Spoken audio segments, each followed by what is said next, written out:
Hello, everyone. I'm pleased today to have with me Dr. Andrew D. Huberman. He's a neuroscientist and tenured associate professor in the Department of Neurobiology at the Stanford University School of Medicine. Dr. Huberman and his lab have made contributions to the brain development, brain plasticity, and neural regeneration and repair fields. His work and his lab's work focuses on the visual system, elucidating the nature of neural mechanisms controlling light-mediated activation of the circadian and autonomic arousal centers in the brain and mediating conscious vision or sight. His lab investigates how the brain works, how it changes through experience, it's a field known as plasticity, and how it repairs itself. He and his colleagues have worked to discover strategies for halting and reversing vision loss in blinding diseases and understanding how visual perceptions and autonomic arousal states are integrated to impact behavioral responses. His lab employs a large range of state-of-the-art investigative tools: virtual reality, gene therapy, anatomy, electrophysiology, and imaging and behavioral analysis. In January 2021, Dr. Huberman launched the Huberman Lab podcast, concentrating on neuroscience and other scientific topics. It's done phenomenally well for a detailed scientific podcast, attracting 1.5 million subscribers. It's very good to see you today, Dr. Huberman, and thank you for agreeing to talk with me. Oh, delighted to be here. Your first book, 12 Rules for Life, sits prominently on our bookshelf in our living room, and we've all read it and learned a tremendous amount from you over the years, and certainly feel a kinship because of the shared relationship between university professorship and public education as well. Right. Yeah, well, we've got lots in common. I'm particularly interested in the neurological work that you've done on both anxiety and exploration, although there's plenty of topics to talk about today and plenty of overlapping interests. But it's been a while since I've reviewed the neuroscience literature pertaining to both anxiety and exploration. And so maybe we could start by you laying out what you've discovered and how you're thinking about what you think anxiety signifies, how it's related to exploratory behavior, which I think you described as something approximating courageous approach, although you were talking about mice in that particular paper, and what you're thinking about with regards to the neural basis of these different behavioral responses, behavioral and emotional responses. Sure, I'd be happy to. And I should mention that these days my laboratory mainly focuses on humans. We still do some mouse work, but we in partnership with people in psychiatry, we're doing essentially equivalent experiments in humans, so I'd be happy to elaborate there. You know, many people perhaps, but not everyone, have heard of the autonomic nervous system, which simply means automatic. It's a bit of a misnomer because without going too much into the history of that, if you look back to the origins of medicine and the time of Galen and so forth, when they were first dissecting cadavers and whatnot, there was this idea of a nervous system, or a portion of the nervous system eventually came to be, that could control so-called vegetative functions, meaning the rate of digestion and the really what neuroscientists typically think of as boring stuff. But it's anything but boring. It's the stuff that keeps you from urinating while you're asleep, unless you're a very young child, right? And it's the stuff that keeps your digestion going as you command your attention to other things. The autonomic nervous... Right. It's all the things that are too complex for us to think through. That's right. And they are, as you point out, immensely complex. And, nowadays with all this interest in the gut microbiome and things of that sort, I mean, these are tremendously complicated operations that are happening generally below our conscious awareness, and that are indeed vegetative. They can be controlled by emotion. We were all familiar with the idea that when we are emotionally distraught, that our digestion can be different, or et cetera.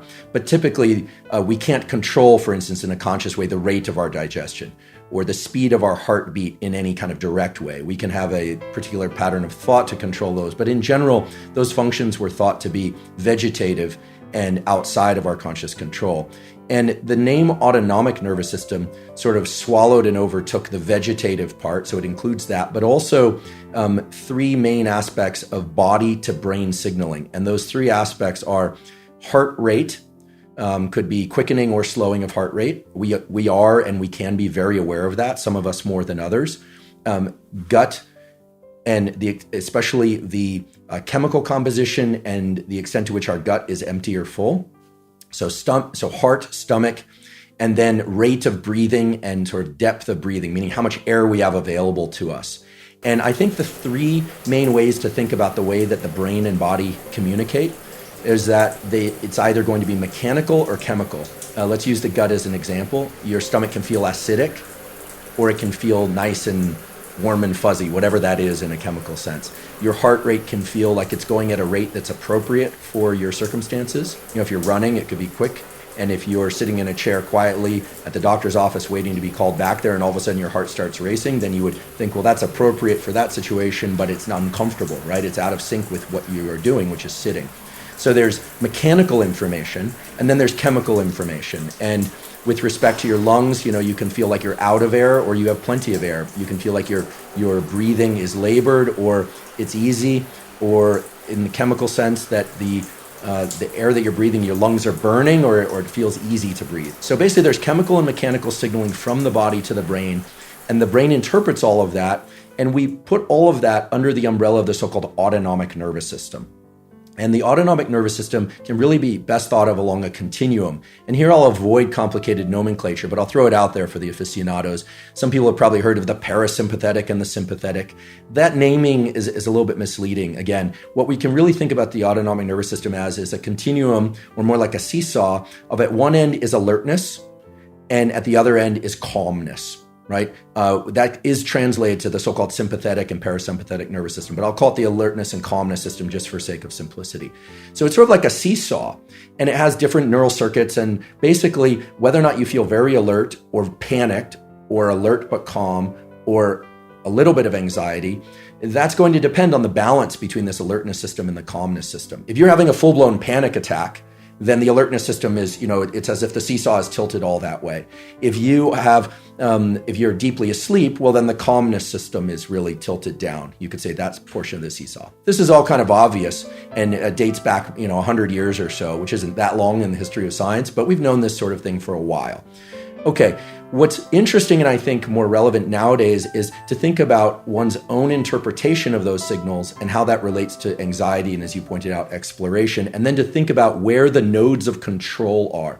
In this seesaw model that I'm putting forward, the seesaw has to include what I would call a hinge, a location in the middle in which you can voluntarily adjust the seesaw to either be more tilted toward alert or more tilted toward asleep.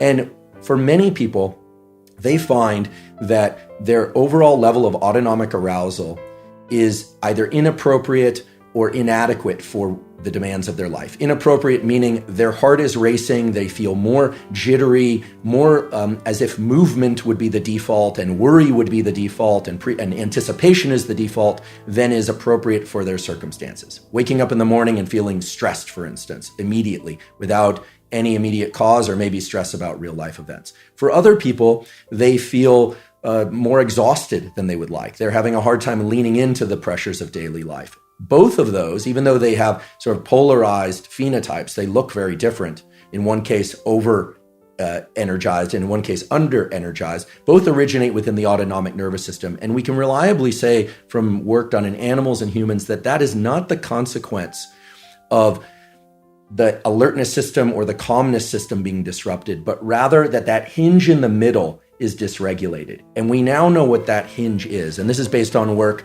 done by colleagues of mine at Stanford, in particular a guy named David Spiegel, who's our associate chair of psychiatry. He's done a lot of work, and it's actually his father did a lot of work in the application of clinical hypnosis, not stage hypnosis, but clinical hypnosis for the treatment of various things. But his work and some work in our laboratory now has shown that there's an area of the brain that you are familiar with, Dr. Peterson, which is the prefrontal cortex, and in particular the left dorsolateral prefrontal cortex, if you really want to get down in the weeds about it, that has direct communication with two brain areas that are absolutely critical for this issue of whether or not you feel right for your circumstances, whether or not you translate that into a curiosity and exploration, or whether or not you translate it into this thing that we call anxiety. And those two areas are called the anterior cingulate cortex, Again, I apologize for all the names, but the anterior cingulate cortex and the insula.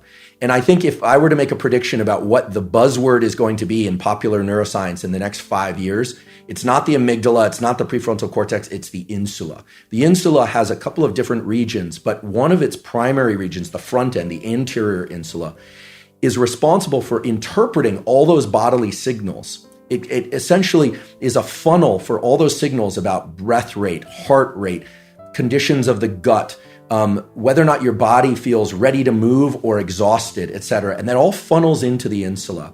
And then also coming into the insula is information from classical areas like the amygdala, which are involved in threat detection and fear, and also emotion and memory. So the insula is really this incredible hub of information about somatic signals, about bodily signals. And then the prefrontal cortex, the dorsolateral prefrontal cortex in particular, is in communication with the insula and literally makes a... So let me ask you about that. So does that mean that, the body in some sense is reporting to conscious awareness? Now it reports unconsciously in all sorts of ways too. So it might report to the hypothalamus, which is a very low level brain control area, by the way, for those of you who are listening. It might report to the hypothalamus primarily unconsciously. But do you think it's the insula that's reporting on the nature of bodily states to the prefrontal cortex in a manner that allows us to be consciously aware of our body states? Is that part of that integration system? That's exactly right. You're exactly right. The insula sits as a different sort of station in that it's reporting to the conscious areas of the brain, to the prefrontal cortex. Right. So we can take our own physiological state into account then when we're envisioning plans, because part of what the dorsolateral prefrontal cortex does is allow us to envision different possible futures. And those are plans. And you're not going to make a plan to run 2 or 3 blocks to get to the corner store if you're so exhausted you can't get out of bed. And you need a reporting mechanism that tells you what physical state you're in so that you can predicate your plans on that. You think the insula, at least in part, is responsible for formulating those representations or for reporting those representations. That is exactly right. In fact, the animal data and the human data, both lesion data and reversible inactivation data, support that in humans. So you have that exactly right. And as you mentioned, the prefrontal cortex, it gets sort of thrown out there for everything. I think, nowadays people have probably heard of the prefrontal cortex and people hear about executive function, which of course is true. But if we were to really dial back and say, what is the prefrontal cortex in the position to do? It's a flexible rule-setting structure. How do we know that? I'm sure you are probably more familiar than I am with the classic Stroop task. You give somebody a bunch of cards with different words on them, and those words are written in different colors, and you tell the person, okay, just read the words to me. Ignore the color that they're written in, just read them. And so they're saying they're cat, dog, shelf, book, professor, student, etc. Then you quickly change the rules and you say, you know what, just tell me the color that the words are written in, but ignore what the words say. And people will do that, but there's a portion of time in which they slow down a bit. It's actually hard because you've done a rule switch. Much of life, as you know, and again, this is more your domain than mine, is about applying different rules in different contexts. Now, what we know is that the insula and the prefrontal cortex are both intimately involved in this conversation that establishes which rules are appropriate for a given situation. So for instance, if somebody were to say something that quote unquote triggers me, okay, I'll use myself as the example, right? Maybe someone will tweet something and I'll think, and I immediately want to respond in a way that I know I can kind of flip them on their back immediately. But then I think, maybe I want to refrain from that for any number of different rules or reasons, right? Well, then I'm starting to apply different rules. I'm starting to think about the context that's outside of the autonomic response. Because in a strict, very animalistic way, in other words, in the absence of an insula and a prefrontal cortex conversation, really the only thing an animal or human needs to do is just respond to their arousal in, it's either you can either retreat, you can stay put, or you can fight, right? That's really the only three major. And those are very fast responses generally. So let me ask you about the role of the prefrontal cortex in what you described as rule switching, because I would like to know what you think about whether or not the prefrontal cortex is actually, let's say, switching rules, or if what it's doing is switching context-sensitive behavioral patterns that when we talk about, we describe as rules? It is the critical question that you're asking. The prefrontal cortex, in particular the left dorsolateral prefrontal cortex, is in an incredibly unique position to not only establish different rules depending on context, and the way it does that is by accessing memory. So the hippocampus has access to prefrontal cortex and vice versa. It's almost always a reciprocal conversation. So it can pull memory thinking, oh, the last time I responded like that didn't get me the result I wanted. Or the last time I responded in this other way, I got the result I wanted. Again, regardless of situation. The other thing that the left dorsolateral prefrontal cortex is exquisitely positioned to do, and this is beautiful work of a colleague of mine by the name of Nolan Williams, also in psychiatry, is because of its connections to some structures that then feed into the vagus nerve, it actually can slow the heart rate down. So in other words, let's say someone says something and your immediate impulse is to fight or to respond in a kind of knee-jerk way. If you halt, right, I guess what the meditators and the mindfulness folks was called the gap, or if you can access some memory and think, and you might be thinking, actually there's a much better way to place the dart if I just kind of lean back a little bit, or it could be, silence might be the best response, right? Or it could be that you're going to carefully access some data from your hippocampus to respond in a way that is most effective. For instance, here I'm talking about confrontation, but it could be any situation. The left dorsolateral prefrontal cortex does two things. As it acquires a new rule set or starts to access information about a new or possible rule set, it also sends a parallel signal to slow the heart down through the vagus nerve. And that is, I think, one of the more important and fascinating discoveries in the last 5 years. Those aren't data from my laboratory. I wish they were. But it's very clear that when we start accessing alternate rule sets, there's a signal that quiets the body in some way and positioned. Is that partly how you calm yourself down? That's right. It is how you calm yourself down. And again, you have the clinical background, not I. But I'll confess I've been in therapy enough to know that occasionally, one feels as if you're accessing some piece of info as the patient side. I can only report from the patient side. Accessing some what feels like important piece of information. You're pulling on a thread of some sort, but then the therapist will say something, and it literally gives you that alternate view. And this notion of looking at things through a different perspective, we often think about that as a switch in our cognitive frame, in our thinking, but also, we now know there's this parallel signal that's sent to the body in which, in order to access these alternate rule sets, new ways of looking at things, there's a calming signal literally sent to the body as well. And I find this conversation fascinating because normally we just think about anxiety and exploration and rule setting and rule responses or responses to rules, et cetera, as a kind of the body sends signals and the brain does all this, what neuroscientists have always talked about as top-down processing. Right, just sort of suppress the hypothalamus, control the limbic system. Right. And that's true to some extent, but there's also, it's clear there are signals being sent to the body in parallel. And rather than look at the signals... It's more like conducting than suppressing. Exactly. Like conducting, like an orchestrator conducts. Exactly. And there's a very interesting phenomenon that takes place in people that have chronic anxiety or for people who essentially stop accessing alternate rules and responses to these signals. And this is, I think, what is showing up in chronic anxiety, certainly in certain forms of depression, and when people enter states of rage and dysregulation, is that normally we know based on neuroimaging that the prefrontal cortex is essentially leading the response of this anterior cingulate cortex and the insula. So information is coming up from the body into the insula and then being fed to the prefrontal cortex. But then the prefrontal cortex is actually in a position to lead responses, and it essentially is acting like the coach of a team. And the team is all these structures like the ACC and the anterior cingulate cortex and the insula, the heart rate and so forth. What happens in individuals who have chronic anxiety or damage to the prefrontal cortex or dysregulation of these circuitries is that order actually reverses. The insula and ACC start leading and directing the response of the prefrontal cortex. And I think, we see this I'm sure you've seen this clinically in individuals. And while this isn't necessarily a discussion about society at large, we see this in dysregulated arguments and dysregulated combat where people is essentially losing themselves, and they default to what appears to be very primitive rule set.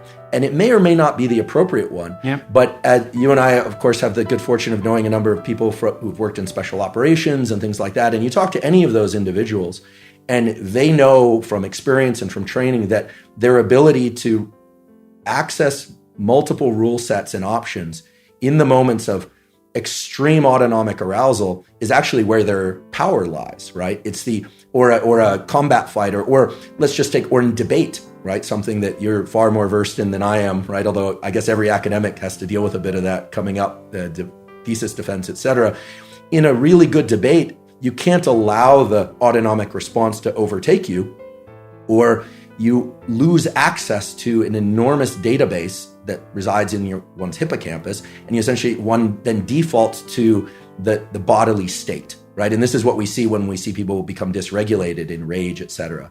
So if we were to zoom out and then ask, where is the line between exploration and anxiety? I think that we can check off a few boxes for sure. First of all, that autonomic arousal, this tendency to be more alert or more in action than in non-action, is a very healthy response. I mean, the moment adrenaline is released from the adrenals, and as you know, there's a parallel signal in the brain. You get adrenaline released from the adrenals if you get in a cold shower, or somebody says something triggering, or you are afraid of heights or something. But the brain has its own kind of adrenaline system, which is this structure in the back of the brain called locus ceruleus. And it basically it essentially sprinklers the entire brain with noradrenaline and adrenaline.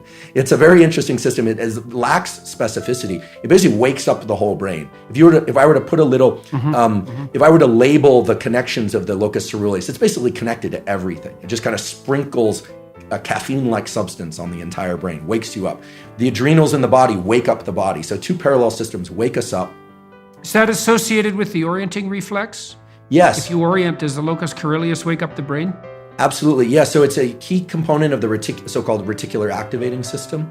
Reticular activating system. Yeah. Yep. And incidentally, I should mention this because I was going to come to this later, but I think it's relevant now.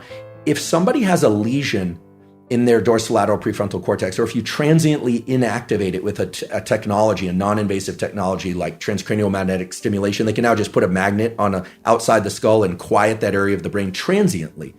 In animals or humans, what you find is that person or human becomes incredibly accurate at any motor task.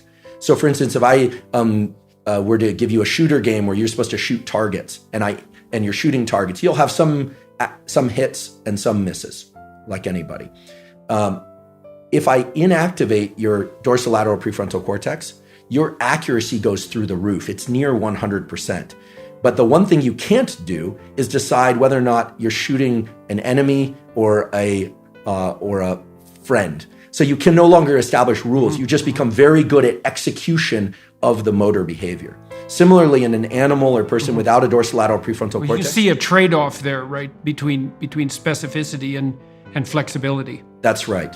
And so we see this theme over and over again, where as a purely, sensory motor response machine, the prefrontal cortex isn't even necessary. In fact, if you get rid of it entirely, people become like machines. If I click over here, somebody has no prefrontal cortex, basically everything becomes a stimulus. A puppy, everything's a stimulus. I used to have a bulldog. When he was a puppy, you had to worry about leaving cords out, and everything went into his mouth. By the time he was, a year old, in part because he was a bulldog, you just kind of lay there. Like you could put a toy in front of him and he wasn't into playing and just leave it alone. A baby, everything's a stimulus. Many adults become infant-like in their responses, right? When anxiety is high. In fact, I have a friend who's a psychologist. Tell me if you agree with this statement or not, that anxiety makes children of us all. I don't know if that's true or not, but certainly has been my experience that when feeling anxious, I don't struggle with chronic anxiety, but I certainly have felt anxiety. Well, it simplifies us. I mean, all these underlying emotions and motivational states, these primordial instincts, are simplification mechanisms. And so if we're unable to compute a complex and sophisticated pathway forward that takes multiple variables into account simultaneously, we can't just do nothing. We're going to default to a more primordial and direct state. And then you might say the whole panoply of emotions and motivations lies there at the weight for us to grip our behavior if we're, what would you say, if we're paralyzed by inability to choose between multiple options. And so we do, to the degree that we're simplified by an emotion, then we're reduced to something more approximating an infantile state. If you watch 2-year-olds, and 2-year-olds are particularly interesting in this regard, they basically just cycle through innate motivational states. It makes them really interesting to be around because when they're interested in something, they're 100% interested in it. And then when they're angry, they're 100% angry. And if they're anxious, they're 100% anxious. And tired, they just instantly fall into a coma. And they just cycle through these with no overarching centralized integration. And it's partly because they likely don't really manifest any integrating prefrontal cortical capacity until they hit about 3, where they can start to engage in joint play states with other children, right? And then they can exercise, then they can modulate their underlying emotions in accordance with an abstract representation or goal, sometimes that's jointly shared. That's part of developing sophistication. It's also why the idea that identity is subjectively defined is absolutely preposterous. It's like, it's subjectively defined for 2-year-olds, but it's not subjectively defined for anyone who's sophisticated enough to negotiate with someone else. And so tell me what you think about this. My understanding of the prefrontal cortex is that over the course of evolutionary time, it grew out of the frontal cortex and that out of the motor cortex more specifically. And so the best way to think about what the prefrontal cortex does in some sense is that it generates potential abstract patterns of action. It generates them in abstraction so that they can be assessed before they're implemented. And so it's like it's generating potential future selves. That's exactly right. That's okay. That's exactly right. Okay, and I'm glad you stated it, not I, because you stated it far more clearly and succinctly than I've heard it stated before. It's as if it's running plays. I'm using a sports analogy. It's running plays and thinking about potential outcomes. I'm not a chess player, although Lex Friedman's podcast and Lex Friedman are convincing me that perhaps I should learn, because there's a lot of discussion about chess nowadays. And there's a lot of thinking, as I understand, about potential outcomes. How many moves can you anticipate if this, then that? It's sort of if this, then that type of thinking. And if you think about its connectivity, it's in a beautiful position based on its access to priors through the hippocampus, so memory. It can take into account current state, bodily state. It can access information, for instance, about, do I have the energy? Do I have the resources to undergo a particular pattern of response? And that's through the insula and the ACC. And then the dorsolateral prefrontal cortex, in this way of also being able to control the body, of being able to calm the body, this is a very unique pathway, because typically we think of the heart rate as going up if we're excited or scared, and heart rate going down if we're calm. But really the default of the neural inputs to the heart and to the breathing systems, et cetera, are to be very activated. And then the brain provides a suppressive or kind of a braking on that entire system. The vagus nerve. Right, so it's a default on system. It's a default on system. And the vagus nerve, which of course is a massive nerve pathway. Again, it makes it sound like one little nerve, but it's this huge superhighway of connections between brain and body, is classified in medical school as a parasympathetic pathway, meaning of the calming system, kind of generically speaking. And indeed it is. And so the prefrontal cortex, we can think of as, remember in the seesaw analogy, the hinge. The prefrontal cortex is more or less like the screwdriver that tightens that hinge, essentially make sure that the seesaw stays at a level, at a tilt that's appropriate for whatever it is that you happen to be doing. Okay, now I presume it does that. So imagine, to continue the evolutionary analog, an animal that doesn't have a lot of behavioral flexibility, generally its reproduction strategy is multiple copies of itself, maybe hundreds, maybe thousands. And the reason for that is all the variability in the animal's behavior is genetically coded. And so for it to adapt to the transforming horizon of the future, it has to produce multiple variants of itself, most of which die. With mosquitoes, for example, they produce thousands of eggs. And if they all lived, we'd be knee-deep in mosquitoes in like 10 years. But almost all of them die because they're not matched to the transformation that's coming down the pipeline. But with human beings, what we seem to have done is evolved a mechanism for manufacturing artificial selves in this game-like manner. And so we can put forward optional selves in abstraction and then kill them off when they're not necessary without us dying. And so the famous quote, I think it was Alfred North Whitehead, was that the purpose of thought was to let our thoughts die instead of us. I love that. And it really makes us unique. Yeah, it's great. It's absolutely great. And so, and then it seems to me too, you tell me what you think about this, is that the abstracted artificial selves, avatars in some sense, that the prefrontal cortex generates, or that it allows these underlying motivational and emotional systems to generate, because they can generate simple avatars by themselves. I think when we describe those, we're telling stories. When we describe one of these alternative modes of action, that's precisely it. It's the verbal description of that is a story. That's right. And you make a very important point, which is that the prefrontal cortex is a rule-changing, alternate self-accessing machine that can also calm the body. And here I'm making up a just so story because, as I always say, I wasn't consulted at the design phase, and so I don't know why it's set up this way. I just know that it is set up this way. One reason to suppress the somatic response, the bodily response, is that tends to be a unitary interpretation, meaning at this moment I feel alert but calm, so I feel good. But I'm guessing there's a lot of signals coming from the body, and in fact there are to my brain, but I tend to just say, I feel pretty good. In fact, I'm very delighted to be here, so I feel good. Or if I'm very tired, I feel tired. Those tend to be very kind of binned responses, and they're fairly generic. Whereas your description of what the prefrontal cortex does, which is an accurate one, I should say, of imagining different selves and different outcomes, almost requires that we suppress how we feel in our body in the moment. I guess we can look to some of our podcasting colleagues like the Jocko Willinks or the David Goggins, who are either forcing themselves or are somehow up at 4:30 in the morning and pushing through that, what I call limbic friction. The limbic system is saying, I'm tired or I'm anxious, and going against that.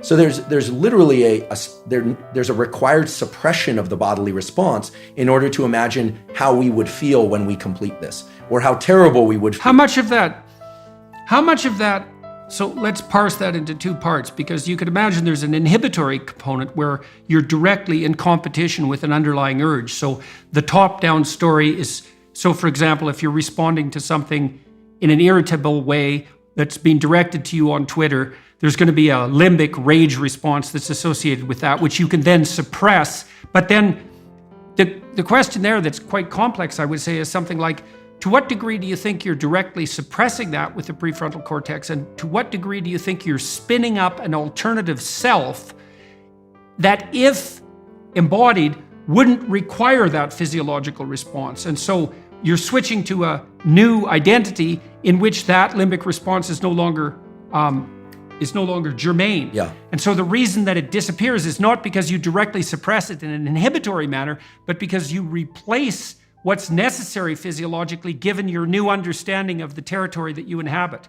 I think it's some of both, but I've never been able to really wrestle that through. Yeah, so I think what you're getting to is, what we know is that the prefrontal cortex and its associated networks contain a near infinite, if not infinite, set of possibilities, right? I mean, of course, it's bottlenecked by experience, and it's bottlenecked by one's imagination. But the number of different possible selves that one could imagine is near infinite if one were to spend time on it. Whereas the number of different bodily states that one can have are actually very finite. And if you think about the autonomic nervous system, and in my laboratory we've studied this typically in the context of fear and confrontation, that the simplest way to put this in a kind of pop neuroscience way would be to say, we can either be back on our heels, meaning retreating, or we can be flat-footed, sort of calm in our stance, or we can be forward center of mass. We can be in sort of pursuit and or competition. There really aren't other motor responses for an animal, including humans, right? You can either stay put, right, back up, or go forward. And this is... Yeah, well, it's useful for people to know that that's the basic platform upon which emotions are erected too, is that emotions are like signals of those action tendencies, and they are very simple. It's back up, get away, stop, or move forward. And so generally we associate positive emotion with forward movement, and that would be positive emotion that's dopaminergically mediated fundamentally. Right. And then the halting would be, well, it can be calmness because there's nothing to do, but it can also be the paralysis that fear induces. And then panic and retreat are more, they're sort of on the border between anxiety and pain, I suppose. Pain responses. Yeah, exactly right. It's complicated in yeah. Yeah, Okay. so these three major categories, I think, encompass most, if not all, of the possible responses, as you said, and probably form the base set for all emotions. I mean, my laboratory studied this mainly in the context of fear and confrontation. And one of the reasons we started to explore this was the following. You know, we've all heard of fight or flight, or rest and digest, right? Those correspond to the alertness system and the calmness system of the autonomic nervous system in their kind of extreme forms. But what we observed in animals and then now in human studies, we published about a year ago, is that when people are confronted with an anxiety-provoking scenario, in our case, we do this with virtual reality because we need to do it in the laboratory, we find their pain point, essentially. And by pain point, I don't mean extreme fear. I mean the thing that can raise their autonomic arousal, that has them in a mode of considering different options and trying to figure out what is strategic and what they're capable of in that moment. Could be heights, could be confrontation with a predator, animal. It varies by person, but everyone has their pain point. Even Navy SEALs that we brought to the laboratory or other people from the special operations community, each and everyone has their pain point. What they do in response to that pain point is really what's interesting. And what we found was that the pause or freeze response certainly was associated with autonomic arousal, with stress and anxiety. We measure this in the brain and body.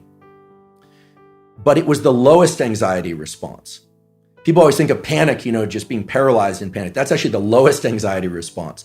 Retreat was the next level up in terms of levels of heart rate change and levels of change within the insula of all places. We actually recorded from human insula through a partnership with neurosurgeons.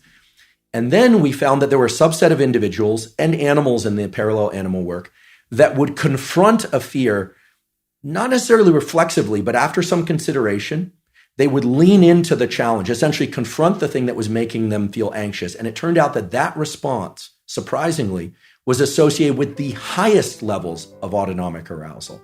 And this right. So, but that would be heart rate activation, particularly heart rate activation and a change in what it's called the so-called gamma wave activity in the insula. We had electrodes in the insula, and what we found was that people who were willing to lean into that challenge, the insula took on essentially a change in its activity patterns, this gamma pattern.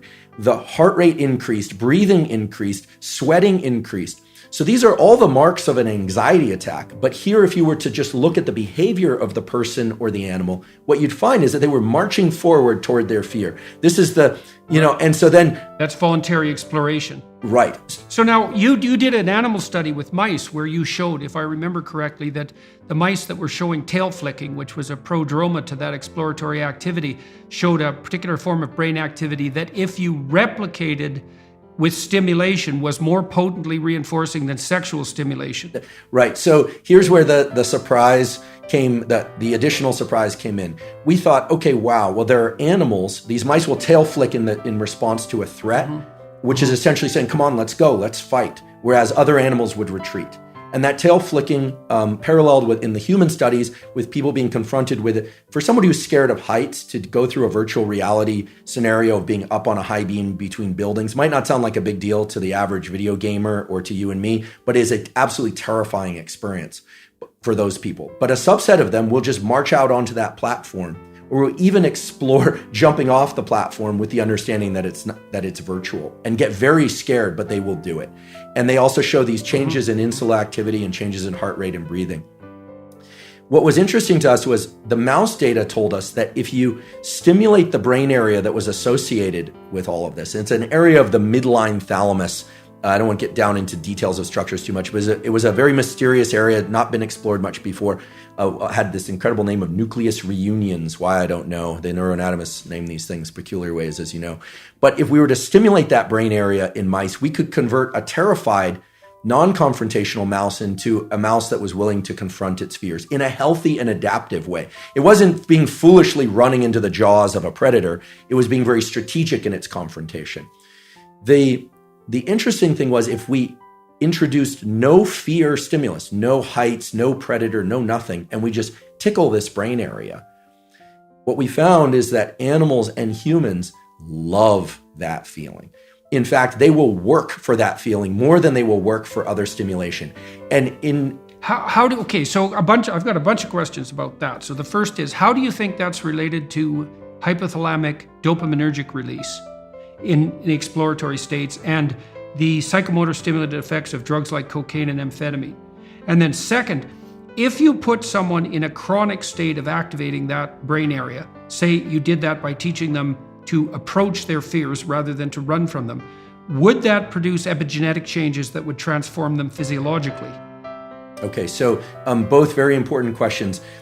First of all, the dopamine system is absolutely critical here. In the animal studies, we identified, because we could place tracers in the brain and measure connections, that indeed this brain area in the midline thalamus connects directly to the major hubs of dopamine release in the brain. They have names like nucleus accumbens, et cetera, ventral tegmental area. Right, so that was great because it confirmed for us that... So it is tapping the primary approach-related positive reward system. That's right. But it's a very major nucleus that allows that to happen, particularly in the face of voluntary approach to feared stimuli. That's exactly right. And one thing about the dopamine system that's so important and also explains a lot of pathology, but also a lot of human evolution, is that we have basically one major reward system, which is the dopaminergic system. I sometimes like the analogy that, nowadays you hear about cryptocurrency or the dollar versus the euro versus the this versus the that. There's only one currency in all of reality, actually, and it's dopamine. Whether or not it's the dollar-backed dopamine or it's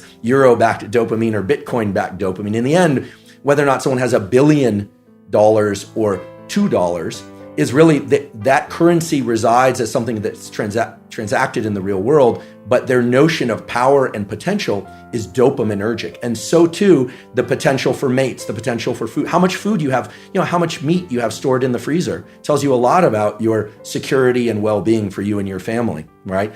And that is translated into a dopaminergic internal representation of how safe and secure you are, et cetera. So this system of fear versus confrontation taps directly into the dopaminergic system. And there's a beautiful set of studies that were done in the 1960s, published in the journal Science, as one of the top journals to publish in. Again, this is not work that I did, but where they gave human beings, the option to stimulate a number of different brain areas, just sitting in the clinic. And some brain areas would evoke feelings of drunkenness, others would evoke feelings of anger, others of sadness, others of sexual arousal. And the area that these subjects all preferred to stimulate the most, in fact, they would just sit there and lever press pretty much all day long, was this midline thalamus area. And the subjective feeling that they reported, I find this interesting and would love your thoughts on this, is one of mild frustration, anticipation of something, although they didn't know what. Yeah, anticipation. And it's this idea, I think, that it's tapping into the dopamine system. And the dopamine system... Well, the dopamine system says something good is going to happen. That's right. The key... It says something good is going to happen. Something good is going to happen. And it's an appetitive state in some sense because it doesn't signify the acquisition of... It's not satiating. Right. It's appetitive. That's right. And so it drives you forward. And you might think that being driven forward would be unpleasant, but if you're activating the systems that drive you forward voluntarily, then that's the most positive form of positive reinforcement you can have. I think I read animal researchers who said that when they watched animals who were bar pressing to receive stimulation in those brain areas, the animals would look forward as if something was about to appear that they wanted to have appear. Incredible. So that was part of that apprehension. It's a hope system in some sense. Right? It's the elicitation of hope. That's right. It's dopamine, and here I'm robbing words from others, like my colleague Anna Lemke, who, it's not about having, it's about wanting. It's not about pleasure as much as it is about craving and motivation and drive. And something critical about And Panksepp called it seeking. Yeah, brilliant. I never met Panksepp. Did you? You met Yuck?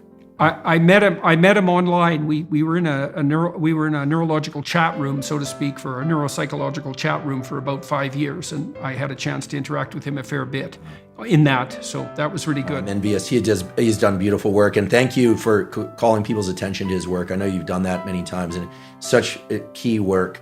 The dopamine system is in touch with the autonomic system, sure, because it has to register success versus failure of some pursuit. The prefrontal cortex is actually part of the dopamine reward system. People often overlook this, and then we just think about nucleus accumbens and ventral tegmental area. But the prefrontal cortex, because as you pointed out before, it is generating possible outcomes, different rules, different selves are being projected into the future. You can think that the 2 marshmallow task, the classic, give kids the option to either have a marshmallow now or wait and have 2 marshmallows, and the cute little videos of the kids in the room with the marshmallows, sniffing it, talking to it. Occasionally a kid will just stuff it in his mouth. Another child will turn away, delightful, right? And all sorts of ideas have come about how they do in life versus if they can wait or not wait. In any case, that's dopaminergic anticipation. The key thing with dopamine, I think, that encapsulates the most of it is this notion of reward prediction error, which is very simple. If you are excited and anticipating something, you are generating some internal sense of the probability of it happening. We're going to the ice cream store, kids. Let's go. We're going to have ice cream. We have ice cream. It's closed.